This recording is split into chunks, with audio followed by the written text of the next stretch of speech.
are now about to witness the awesome, crushing might of the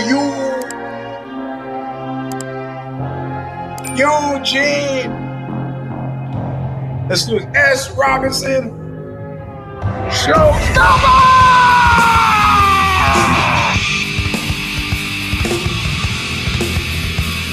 Welcome, my friends, to a show that seemingly never ends.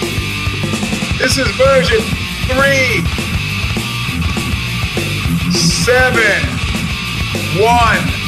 of the Eugene S. Robinson Show. Stomper. I'm your host, Eugene S. Robinson. A lot of noise in the background. I'll explain later. But right now, if you can even hear it, the Bob Riley sing us in like he has every single week since 2007. Stigmata, the record is called The Calling of the Just. The song is called Intro All of Nothing. Still available on Revelation Records in Huntington Beach, California, where they shoot their death in a nightclub. They took all with a hammer and run their mayor pro down out of town on a rail to open up a substandard restaurant, second floor that will inevitably fail. I'm going to try something a little bit different today, given the noise. That is not noise, but the sound check of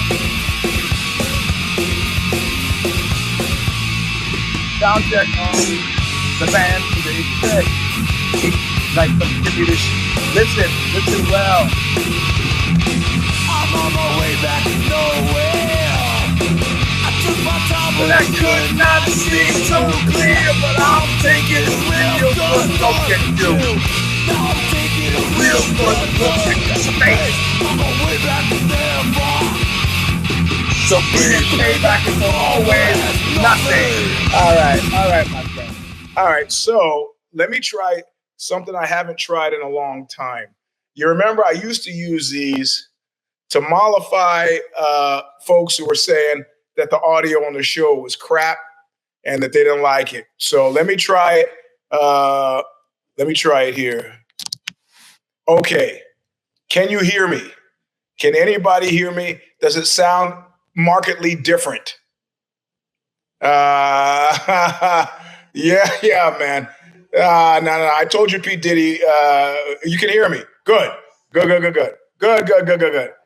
All of a sudden, by your names in the comments, a crown is appearing and the number 1. I don't know why. And he says same and clear.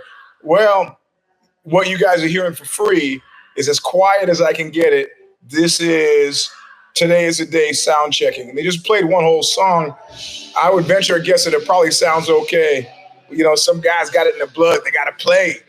I do a sound check. I sing the first 3 bars and I'm out. But for those of you who care, I am at present in Quebec, right? So we drove all the way to Ottawa, and today we drove 4 hours back to Quebec. Oh, good. If it's quiet, good. So I don't have to worry. And then that's the good news. Even better news is that Toronto fucked us by canceling, right?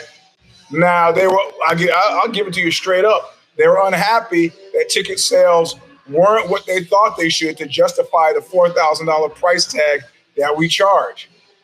Not our fault. If all you're going to do to promote a show is put some shit up on Facebook, you got to know that doesn't work. In the old days, if we lived in a town, we put up flyers like Black Flag used to do. Tons of flyers at the local high schools. That shit still works, costs you nothing. If a promotion doesn't have a street team, they're wasting their fucking time because Facebook is just not going to do it. TikTok is not going to do it. You know, or it happens. This is Buñuel's first tour of Canada, certainly, and of the U.S. You might have to do a little work, but I'm not complaining. For me, I play the same whether there are 5 people in the house or 5,000. It's not the fault of the 5 people that nobody else came. But trying to rip us off of money, that's no good. You got to pay the kill fee. I would burn your building to the ground if I wanted to take the time and the trouble to get to Toronto, but I'm not really making any threats while I'm in another country. I hope that is understood. Yeah, exactly. The promoter doesn't get asked to sing songs or to write lyrics or to haul equipment. The promoter has one job and they fail to do it. It's not the band. Hey, if you want to book bands like Tool that sell themselves, that's fine. But everybody went through this stage. Anyway, so that gives us another blessed day off. When you have like 27 shows in a row, I generally don't like to have days off because I don't get paid for them and I have to pay for either a hotel or for food. Whereas even though this is not Europe, we have demanded contractually buyouts for food from the clubs. So we've got food coming. They won't budge on the hotels. And as is well known, I have no personal problem with Super 8s, Motel 6s, Easy 8, any motel that has a letter and a number in it, I'm completely okay with. There was one that our tour manager was afraid to put his feet on the floor. I'm not talking about bare feet. I'm talking about flip-flop feet or feet in boots. That's how fucked up it was.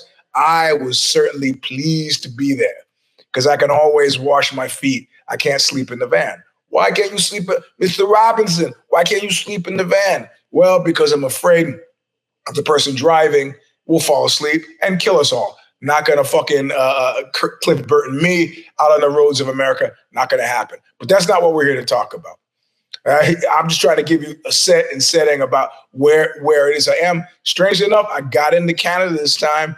You remember, you can't Donna Shalala me on my own show when I was handcuffed, walked through an airport in Montreal and put back onto the first thing smoking, that is any plane back to fucking America as deported as an undesirable alien. Shit happened like 30 years ago. They've been busting my balls ever since.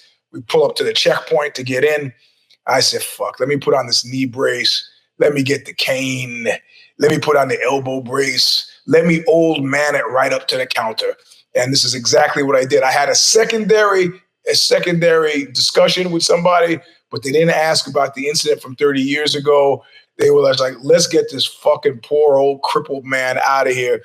And that's just what they did. So got in, no problem. So now the remainder will be seen is that if we can get out of this country with no problem. And of course, that doesn't mean Canadian border authorities. It means U.S. border authorities, as I'm traveling with 2 Italians, 1 Frenchman, and 1 naval intelligence officer.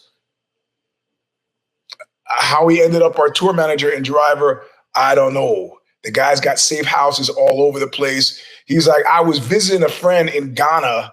I decided to go on vacation in Syria. I was hanging out with one of my Yemeni friends. It's like, the fuck? I know these weren't bands, but okay. So yeah, it's a U.S. license plate. It is from Oregon, and it's a super long Mercedes-Benz Sprinter. Very nice.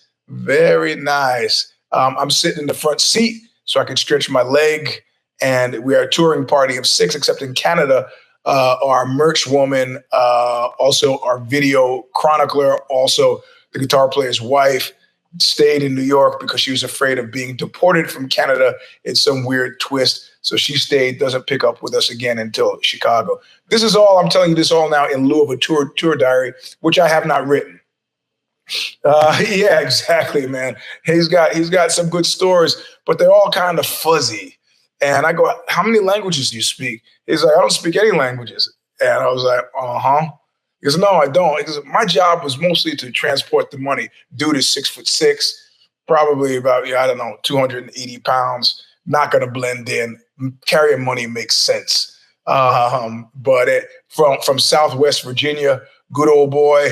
And actually, weirdly enough, not a MAGA man. Or either he's just saying that to suck up to me, or that's really the case. But he seems to be relatively open-minded, and he's still working for the U.S. Navy when he's not doing this. Lives in. I can't divulge any more of his personal story because that's not what this is about. Anyway, this is about the Substack that I wrote in lieu of a tour diary.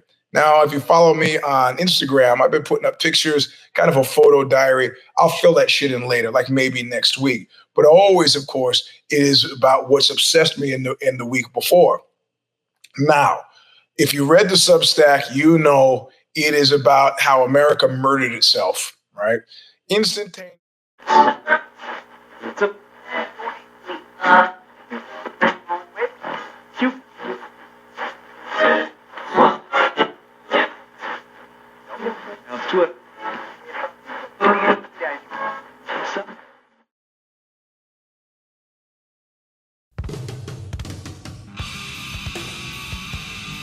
Send that fucking Substack to everybody you know. I stand on business 100% with that. I don't give a fuck what the MAGA world is telling me about this. This is much needed readjustment. It's okay. It's okay in the end. It's not fucking okay. And it will not be okay. In this environment, what do you think if I do a whole podcast that says Trump can blow me? He can juggle my nuts in his mouth. I do a whole podcast like that. Do an AI image of Trump juggling my nuts in a t-shirt made, free speech, put it up on what do you think would happen to me? I could have done that on any other president, and everybody would either laugh about it or go, you're being disrespectful to the office. But you know in your bones, if I do that now, that I'm going to have life problems. You know that. And that's not the way it should be if we've got free speech, right? Anyway, that's the end of the show. I've gone overtime. It's 3-7-1. Eugene S. Robinson Show Stomper.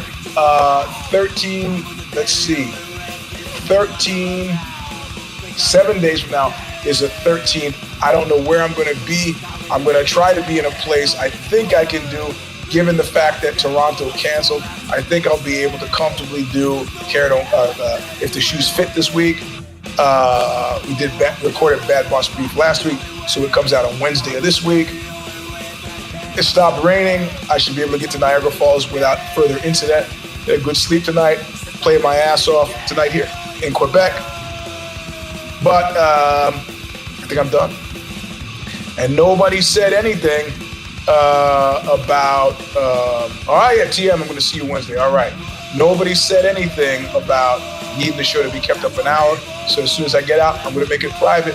Too late. Got to go. I can't scream because I'm trying to save my voice for the show later. But you know what I say? How do I end every show?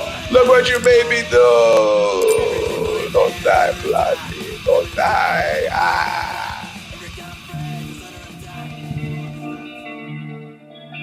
Thanks for joining us this week for yet another episode of the Show Stomper podcast, featuring your host, Eugene S. Robinson.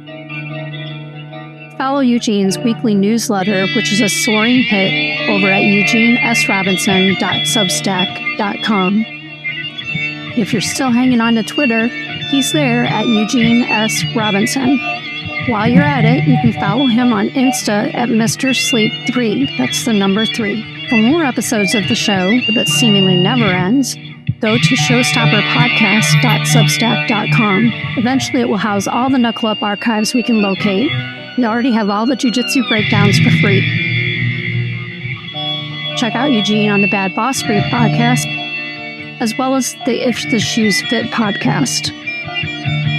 Pick up his memoir, A Walk Across Dirty Water and Straight into Murderer's Row, today, and be sure to leave him a much appreciated, honest Amazon review.